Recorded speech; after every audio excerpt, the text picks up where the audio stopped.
10 رحمتیں بھیجتا ہے۔ صلو علی الحبیب صلی اللہ تعالی علی محمد صلی اللہ علیہ وآلہ وسلم۔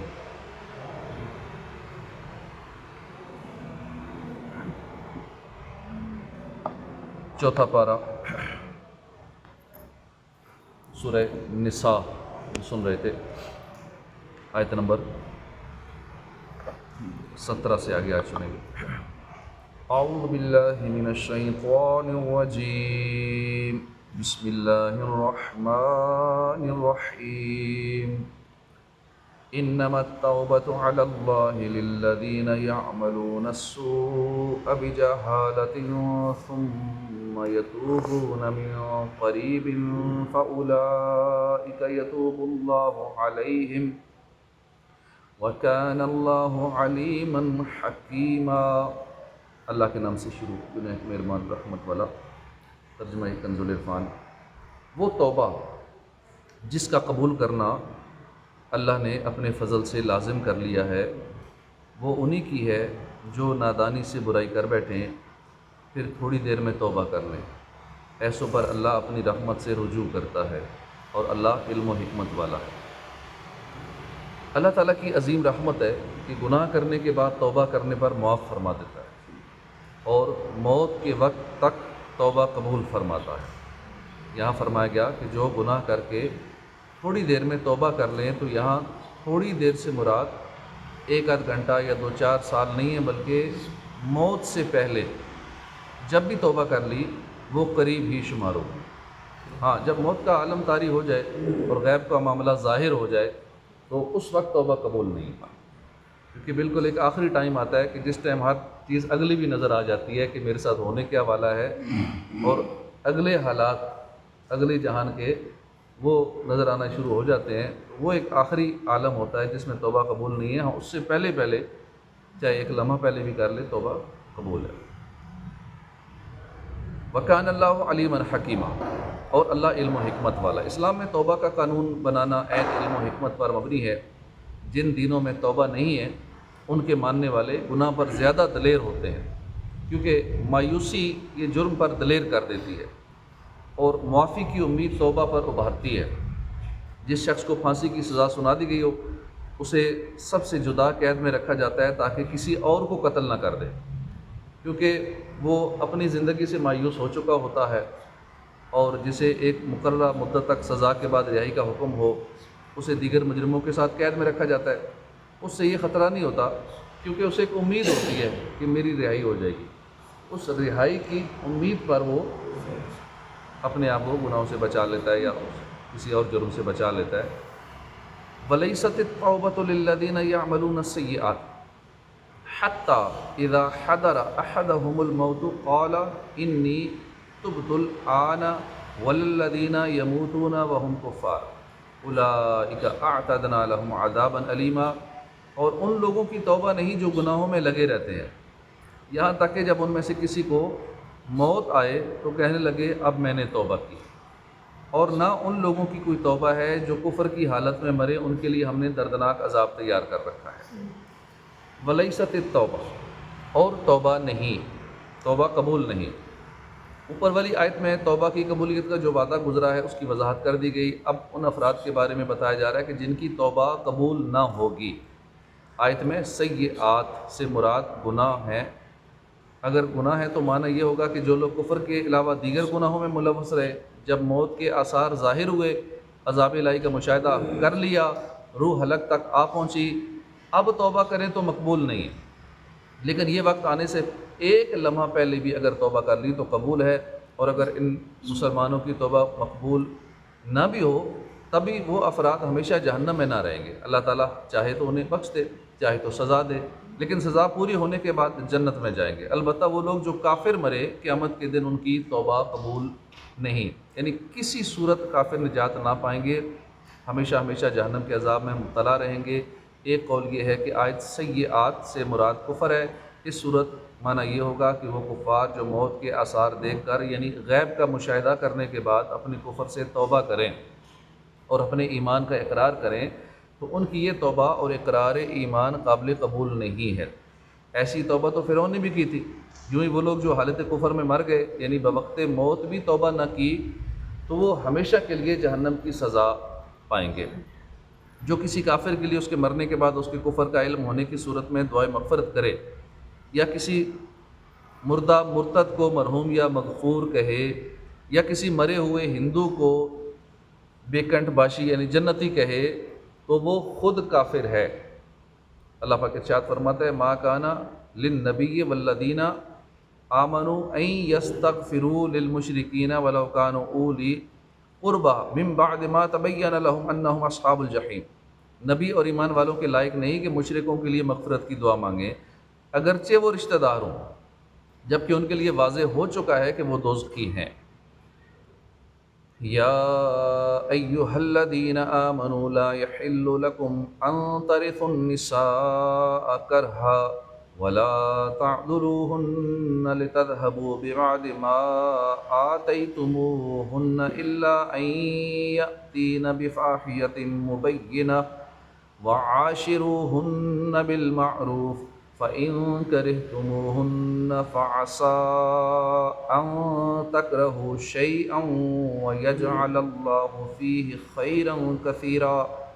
اے ایمان والو، تمہارے لیے حلال نہیں کہ تم زبردستی عورتوں کے وارث بن جاؤ، اور عورتوں کو اس نیت سے روکو نہیں کہ جو مہر تم نے انہیں دیا تھا اس میں سے کچھ لے لو، سوائے اس صورت کے کہ وہ کھلی بے حیائی کا ارتکاب کریں اور ان کے ساتھ اچھے طریقے سے گزر بسر کرو۔ پھر اگر تمہیں وہ ناپسند ہو تو ہو سکتا ہے کہ کوئی چیز تمہیں پسند ہو اور اللہ اس میں بہت بھلائی رکھ دے۔ اسلام سے پہلے اہل عرب کا یہ دستور تھا کہ لوگ مال کی طرح اپنے رشتہ داروں کی بیویوں کے بھی وارث بن جاتے تھے۔ رشتہ دار فوت ہوا، اب اس کی وراثت میں جو مال بچا وہ تو وراثت میں لیتے ہی تھے، ساتھ بیویاں بھی وراثت میں ان کی لے لیتے تھے۔ پھر اگر چاہتے تو مہر کے بغیر انہیں اپنی زوجیت میں رکھتے تھے یا کسی اور کے ساتھ شادی کر دیتے تھے اور ان کا مہر خود لے لیتے تھے، یا انہیں آگے شادی نہ کرنے دیتے بلکہ اپنے پاس ہی رکھتے تھے تاکہ انہیں جو مال وراثت میں ملا ہے وہ ان لوگوں کو دے دیں اور تب یہ ان کی جان چھوڑیں، یا عورتوں کو اس لیے روکے رکھتے تھے کہ یہ مر جائیں گی تو یہ روکنے والے لوگ ان کے وارث بن جائیں گے۔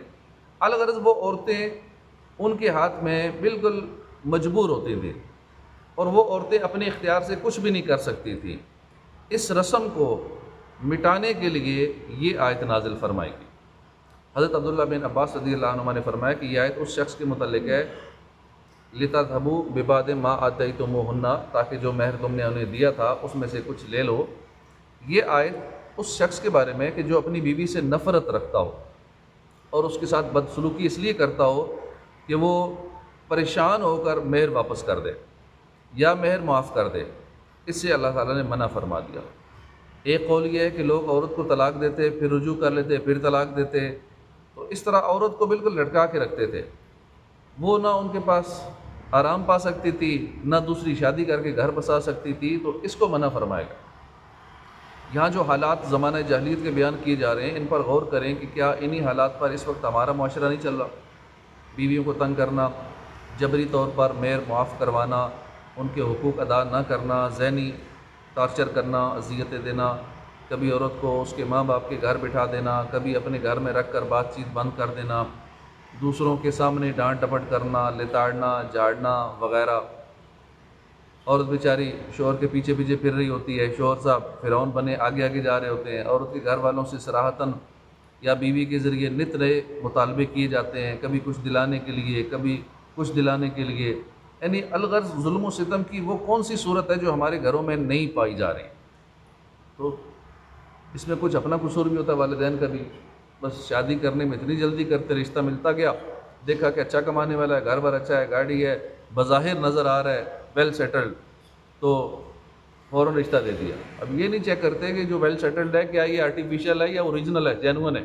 یہ تو آرٹیفیشیل بن جاتے ہیں، کرائے پہ گھر لے لیں گے، بڑا گھر لے لیں گے، اپنی ظاہری پوزیشن گاڑیاں بھی کرائے پہ لے لیں گے، ساری پوزیشن ایسی بنا لیں گے کہ اب رشتہ مل جائے۔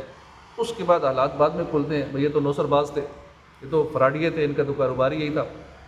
یا آپ چیک نہیں کرتے، بھائی پہلے آنا جانا رکھو، کو دعوتیں کرو، کھلاؤ پلاؤ، آنا جانا رکھو، تاکہ حالات معلوم ہو کہ کس نیچر کے لوگ ہیں اور کون ہیں، کہ فراڈیے تو نہیں ہیں۔ اور پھر ان کے حال کا آج کل تو ویسے ہی وہ اتا پتہ فون سے ہی لگ جاتا ہے، موبائل سے، فیس بک سے، سوشل میڈیا سے، کہ جو لڑکا ہے یہ کرتا کیا ہے، اس کے دوست احباب، فرینڈ سرکل، اس کی دوستیں یاریاں، اس کی گپ شپ، یہ سارے معاملات تو یہیں سے بندے کے سامنے کریکٹر سامنے آ جاتا ہے سوشل میڈیا سے۔ تو پہلے دیکھ بھال کر کے پھر بیٹی کا رشتہ دیں۔ کتنے ایسے ہوتے ہیں محلے میں آگے پیچھے نکاح کے لیے جانا ہوتا ہے تو بھائی پہلے آپ جانتے جی نہیں جانتے، تو کیسے کر دیا، وہ کسی نے کہا تھا اچھے ہیں، کسی نے کہا تھا اچھے ہیں، اور اس کے بعد بھی چند دنوں بعد پریشانی آتی، پھر بتاتے ہیں جی اب یہ ہو گیا۔ غلطی تو اپنی ہے نا، پہلے چیک کیوں نہیں کیا تھا، کسی کے کہنے پہ بس کر دیا۔ تو یہ دیکھ بھال کے بچیوں کے رشتے کرنے ہوں تو بڑے دیکھ بھال کے سوچ سمجھ کے کریں۔ زندگی کا معاملہ ہے، عارضی کام تو ہے نہیں کہ چند دن کے لیے چلو پھر ختم کر دیں گے، اس طرح کا تو ہے نہیں۔ تو بہت سوچ سمجھ کے کیا کریں، کسی سے مشورہ بھی کر لیا کریں کہ کیسے چیک کریں، کیا کریں، تو بچوں کا مستقبل کے بارے میں اچھا سوچیں، ورنہ اسی طرح بچیاں ظلم و ستم کا شکار ہوتی رہتی ہیں، اور اس کے بعد پھر والدین بیچارے ٹینشن میں آ جاتے ہیں، کچھ کر بھی نہیں سکتے، ڈپریشن کے مریض بن جاتے ہیں، شوگر ہو جاتی ہے، طرح طرح کی بیماریاں لگ جاتی ہیں بچوں کی پریشانیوں اور غم کی وجہ سے۔ اتنے واقعات ہمارے ارد گرد موجود ہیں، ایسے ہو چکے ہیں۔ تو جو حالات زمانہ جاہلیت کے تھے اب بھی اس طرح کے حالات موجود ہیں، اور ایسا ہو رہا ہوتا ہے۔ بہت سارے شوہر فرعون بنے ہوتے ہیں اور ظلم کر رہے ہوتے ہیں، آئے دن خبریں آتی ہیں بیوی کو قتل کر دیا، ساس کو مار دیا، یہ سوشل میڈیا پہ خبریں چل رہی ہوتی ہیں۔ اللہ کرے کہ قرآن کی آیتیں ان لوگوں کو سمجھ آ جائیں اور وہ اپنی اس بری روش سے باز آ جائیں۔ نیز ان آیات کی روشنی میں وہ لوگ بھی غور کریں جو اسلام سے شرمندہ سے رہتے ہیں اور ڈھکے چھپے الفاظ میں کہتے ہیں کہ اسلام میں عورتوں پر بڑی سختی ہے۔ وہ دیکھیں کہ اسلام میں عورتوں پر سختیاں کی گئی ہیں یا انہیں سختیوں سے نجات دلائی گئی ہے۔ جو دینی ذہن کا بندہ ہوگا، اسلام سیکھا ہوا ہوگا، وہ اللہ کے خوف کی وجہ سے حقوق کا خیال رکھ لے گا۔ لیکن جو ٹوٹلی دنیا دار ہوگا، جس کو اپنی فکر نہیں ہے، نمازوں کی فکر نہیں ہے، اللہ رسول کے فرمان کی فکر نہیں ہے، وہ اس بیوی کا کیا خیال رکھے گا، تو ظلم ہی کرے گا۔ تو اس لیے جہاں اور چیزیں دیکھی جاتی ہیں وہاں یہ چیز ضرور دیکھی جائے کہ وہ دیندار ہے یا نہیں، اللہ رسول کا فرما بردار ہے یا نہیں، یہ چیز سب سے پہلے دیکھی جائے رشتہ دیتے ہوئے، باقی معاملات بعد میں دیکھے جائیں۔ فَعَسَىٰ أَن تَكْرَهُوا شَيْئًا، تو ہو سکتا ہے کہ کوئی چیز تمہیں ناپسند ہو۔ گھروں کو امن کا گہوارہ بنانے کے لیے ایک بہت عمدہ نفسیاتی طریقہ بیان کیا جا رہا ہے۔ بیوی کے حوالے سے فرمایا کہ اگر بد خلقی ہے، اخلاق اچھا نہیں ہے بیوی کا، یا شکل اچھی نہیں ہے، صورت بھی اچھی نہیں ہے، بد اخلاق بھی ہے، اور اس وجہ سے عورتوں میں پسند نہیں ہے، اب کر جو لی، جب کر لیے تو پھر اب صبر کرے، اب کیونکہ خامیوں سمیت کی ہے نا، خوبیاں خامیاں ساری ایکسیپٹ کرنی پڑے گی، جب اس میں خوبیاں ہیں تو خامیاں بھی ہیں، تو صبر کرو اور بیوی کو طلاق دینے میں جلدی نہ کرو، کیونکہ ممکن ہے کہ اللہ اسی بیوی سے تمہیں ایسی اولاد دے جو نیک ہو، جو فرما بردار ہو۔ ٹھیک ہے بیوی اچھی نہیں ملی، تنگ کر رہی ہے، ڈسٹرب کر رہی ہے، اولاد ایسی مل جائے بڑھاپے کا سہارا بن جائے، اولاد نیک مل جائے جو مرنے کے بعد بھی ثواب جاریہ کا ذریعہ بن جائے، بڑھاپے کی بے کسی میں تمہارا وہ سہارا بن جائے اولاد، تو اس امید پر صبر کر کے نظام چلاتے رہو آگے کہ ٹھیک ہے تھوڑا وقت دنیا میں گزر جائے گا۔ یہ طریقہ صرف میاں بیوی کے تعلق میں نہیں ہے بلکہ زندگی کے ہزاروں معاملات میں کام آتا ہے۔ اس طریقے کو پازیٹیو تھنکنگ، مثبت ذہنی سوچ کہتے ہیں، یعنی اگر کسی کام میں یا چیز میں خرابی کی کوئی صورت پائی جا رہی ہے تو اس کے اچھے پہلوؤں پر بھی غور کر لیا جائے کہ فلاں بندے میں یہ خرابیاں ہیں، یہ خرابیاں ہیں، تو یہ دیکھیں بھائی یہ خوبیاں بھی تو ہیں، خرابیوں سے زیادہ اس کے اندر تو خوبیاں ہیں۔ ہر معاملے میں ہم صرف نیگیٹو پہلوؤں پہ غور کرتے ہیں، پازیٹیو چیز نہیں دیکھتے کسی بھی انسان کے اندر۔ ہو سکتا ہے کہ اچھے پہلو زیادہ ہوں یا اچھا پہلو زیادہ فائدہ مند ہو، مثلا کسی کی بھی بیوی بدصورت ہے لیکن اسی سے آدمی کو نیک اولاد حاصل ہے، یہاں اگر بدصورتی کو گوارا کر لے تو اس کی زندگی امن سے گزرے گی، لیکن اگر طلاق دے دے تو نتیجہ یہ نکلے گا کہ بیوی تو چھوٹ ہی گئی لیکن اس کے ساتھ بچے بھی چھوٹ جائیں گے، اور ساری زندگی ایسی تلخیوں میں، ذہنی اذیتوں میں، اولاد کی اصول کی جنگ میں، حقوق کی لڑائی میں گزرے گی کہ 14 طبق روشن ہو جائیں گے۔ یوں ہی کسی آدمی کو ادارے میں رکھا ہوا ہے جو کسی وجہ سے ناپسند ہے لیکن اسی کی وجہ سے نظام عمدہ چل رہا ہے، اب اس آدمی کو رکھنا اگرچہ پسند نہیں ہے لیکن صرف ناپسندیدگی کی وجہ سے اسے نکال دینا پورے نظام کو تباہ کر دے گا، تو ایسی جگہ فوائد پر نظر رکھتے ہوئے اسے برداشت کر لینا ہی بہتر ہے۔ عموماً دنیاوی شعبوں میں بھی ایسا ہوتا ہے کہ ذرا سی خرابی نظر آئی تو یا تو فارغ کر دیا یا اس کے خلاف پروپیگنڈا شروع کر دیا۔ دنیاوی شعبوں میں ہوتا ہے اور دینی تنظیموں میں بھی ہوتا ہے، اتنی خوبیاں اس کی نہیں دیکھی جاتی، جیسے ہی کوئی اس کی خامی آئی فوراً اس کو فارغ کر دیا۔ بھئی اس سے جو بھی ہے کچھ نہ کچھ تو فائدہ دین کا ہو رہا تھا نا، وہی فائدہ ٹھیک اٹھانے دو، جتنا فائدہ ہو رہا ہے اس کی وجہ سے وہ چلنے دو نظام، بجائے کسی کو فارغ کرنے کے۔ دن کا بھی کام کا ہوتا ہے، اس سے بھی فائدہ لینا اب اوپر والے کا کام ہے نا کہ اس کو فائدہ کیسے اٹھانا ہے۔ ہر انسان کے اندر خوبیاں ہوتی ہیں، خامیاں بھی ہوتی ہیں، اب اس کی خوبیوں سے فائدہ کیسے اٹھانا ہوتا ہے یہ اس کے سینئر کا کام ہے۔ اگر سینئر فائدہ نہیں اٹھا پا رہا، اسے خامی نظر آتی ہیں، نہیں چلا پا رہا، تو یہ اس سینئر کی غلطی ہے کہ اپنے اسٹاف کو نہیں چلا پا رہا۔ تو صبر کے ساتھ نظام چلایا جا سکتا ہے، یہ دیکھا جائے کہ اگلے کے اندر خوبیاں ہیں، اس سے ادارہ، دینی ادارہ، دنیاوی ادارہ چل رہا ہے تو اسے چلانا چاہیے۔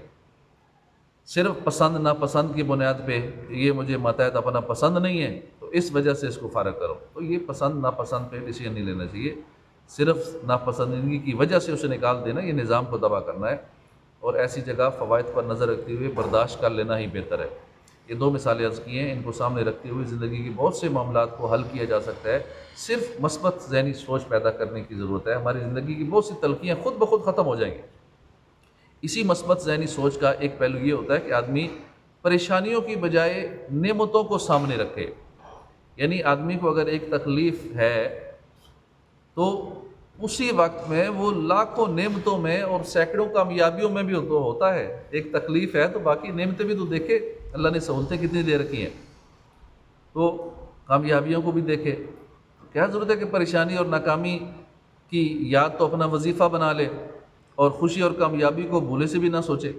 تو اس نسخے پر عمل کر کے دیکھیں، انشاءاللہ زندگی میں خوشیاں ہی خوشیاں آ جائیں گی۔ جو لوگ اپنے سے ڈاؤن ہیں ان کو دیکھا جائے کہ میں جو زندگی گزار رہا ہوں، میرے اس لیول سے نیچے کتنے لوگ زندگی گزار رہے ہیں، تو پھر اللہ کا شکر ادا کرے کہ میں تو سینکڑوں ہزاروں یا لاکھوں کروڑوں سے بہتر ہوں، اس طرح کی زندگی گزار رہا ہوں۔ وَإِنْ أَرَدْتُمُ اسْتِبْدَالَ زَوْجٍ مَّكَانَ زَوْجٍ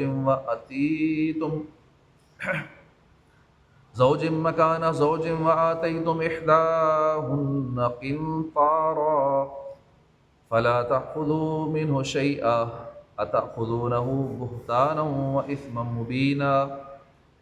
اور اگر تم ایک بیوی کے بدلے دوسری بیوی بدلنا چاہو اور تم اسے ڈھیروں مال دے چکے ہو تو اس میں سے کچھ واپس نہ لو، کیا تم کو جھوٹ باندھ کر اور کھلے گناہ کے مرتکب ہو کر وہ لوگے؟ چونکہ عورتوں کے حقوق کا بیان چل رہا ہے یا مزید ان کے حقوق بیان فرمائے گئے ہیں، چنانچہ ارشاد فرمایا کہ اگر تمہارا ارادہ بیوی کو چھوڑنے کا ہو تو مہر کی صورت میں جو مال تم اسے دے چکے ہو تو اس میں سے کچھ واپس نہ لو۔ اہل عرب میں یہ بھی طریقہ تھا کہ اپنی بیوی کے علاوہ کوئی دوسری عورت انہیں پسند آ جاتی تو اپنی بیوی پر جھوٹی تہمت لگاتے تاکہ وہ اس سے پریشان ہو کر جو کچھ لے چکی ہے نا واپس کر دے اور طلاق حاصل کر لے۔ اسی کو فرمایا کہ کیا تم بہتان اور گناہ کے ذریعے ان سے مال لینا چاہتے ہو، یہ حرام ہے۔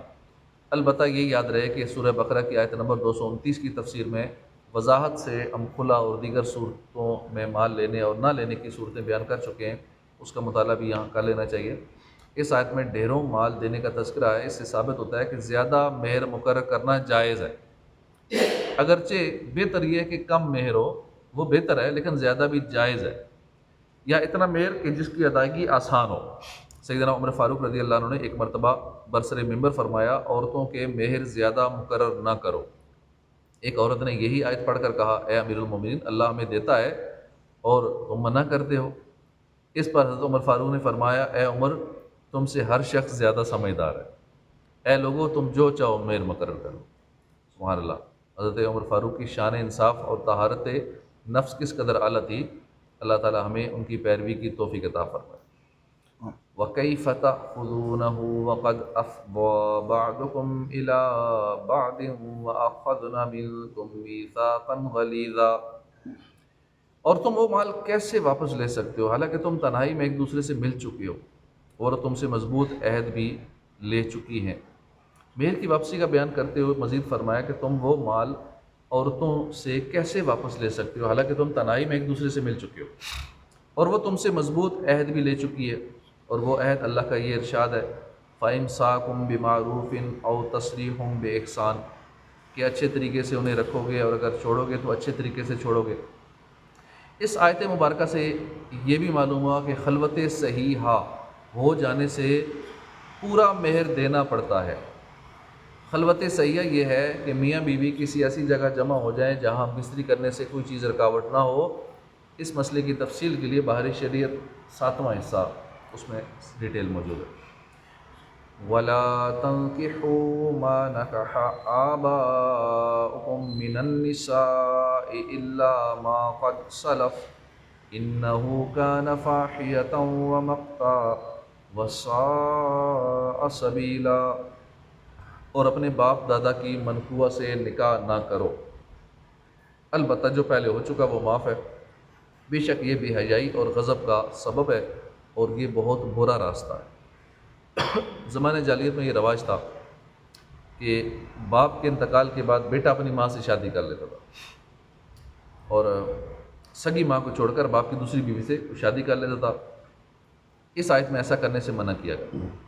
یہاں اگر نکاح سے مراد عقد نکاح ہے تو معلوم ہوا کہ سوتیلی ماں سے نکاح حرام ہے، اگرچہ باپ نے خلوت سے پہلے اسے طلاق دے دی ہو، اور اگر نکاح سے مراد صحبت ہے تو معلوم ہوا کہ جس عورت سے اپنا باپ صحبت کرے، خواہ نکاح کر کے کرے یا زنا کی صورت میں یا لونڈی بنا کر، بہر صورت وہ عورت بیٹے پر حرام ہے، کیونکہ یہ بیٹے کی ماں کی طرح ہے۔ ما قد سلف، جو ہو گزرا، یعنی زمانہ جاہلیت میں تم نے جو ایسے نکاح کر لیے اور اب وہ عورتیں مر بھی چکی ہیں، تم پر اس کا گناہ نہیں، کیونکہ وہ گناہ قانون بننے سے پہلے تھے۔ یہاں ایک مسئلہ یاد رکھیں کہ اگر مجوسی اسلام لائے اور اس کے نکاح میں اپنی ماں یا بہن ہے تو اسے چھوڑ دینا فرض ہے، لیکن اس نے زمانے کفر میں جو نکاح کیے ہوں ان سے جو اولاد ہو چکی ہو وہ اولاد حلالی ہوگی، کیونکہ کفار پر اس طرح کے شرعی احکام جاری نہیں۔ صدق اللہ العظیم۔ صلو علی الحبیب صلی اللہ تعالی۔